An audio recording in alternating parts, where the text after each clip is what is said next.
Viewers, একটা কিনলাম একটা বিক্রি করলাম। তো বড় ভাই প্রয়োজন নেই। আসসালামু আলাইকুম ভাই। আপনার নাম কি? তারিফুল খান। তারিফুল খান। বাইকের নামের সামনে কিন্তু তারিফুল খান দেখলাম আমি। বাইকটা লেখছে, এটা কে লিখছিল? আমি। আপনি নিজে লেখছেন না? এটা তো বিক্রি করছেন আমাদের কাছে। জি। তো বাইকটা তো বিক্রি করছেন, নাই কোনো প্রবলেম আছে এটার? কোনো সমস্যা নেই। আমাদের ভিউয়ার্স কে নিয়ে চালাতে পারবে? অবশ্যই। তো এই বাইকটা তো বিক্রি করছেন, যাবতীয় টাকা পয়সা বুঝতে পাইছেন? হ্যাঁ হ্যাঁ ভাই। আর এটা আমাদের কাছ থেকে নিছেন নাকি? জি। এই বাইকটা কিনে রেখে চালা দেখছিলেন?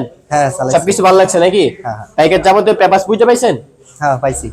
তো ভাই, বাইকটা কত টাকা নিলেন? Honda CBR 1,55,000। 1,55,000 টাকা কিন্তু নিয়ে নিল ডবল ডিক্সের হুন্ডা কোম্পানি সিবিআর। বুঝতেই তো পারছেন, ব্র্যান্ডের বাইক। তো বড় ভাইয়ের জন্য সকলে দোয়া করবেন, তিনি তার গন্তব্যস্থলে সুন্দরভাবে পৌঁছাতে পারে। আর আমাদের জন্য দোয়া করবেন, আমরা যেন বাংলাদেশের মধ্যে সবচেয়ে কম প্রাইসে ভালো ভালো বাইক আপনাদেরকে উপহার দিতে পারি। আর আমাদের লোকেশনটা হচ্ছে নরসিংদী জেলা Madhabdi bus stand. Madhabdi bus stand নেমে 20 টাকা রিক্সা ভাড়া নিবে, বলবেন যে শীতলাবাড়ি মোড় মিড টাওয়ার। মিড টাওয়ারের আন্ডারগ্রাউন্ড নিচে আমাদের সম্রাট বাইক গ্যালারি অবস্থিত। যারা এখন আমাদের ফেসবুক পেজটি ফলো দেন নাই, আমাদের ফেসবুক পেজটি আমাদের ফলো দিয়ে এবং ইউটিউব চ্যানেলটি সাবস্ক্রাইব করে আমাদের পাশে থাকবেন। সকলে ভালো থাকবেন, সুস্থ থাকবেন। আল্লাহ হাফেজ।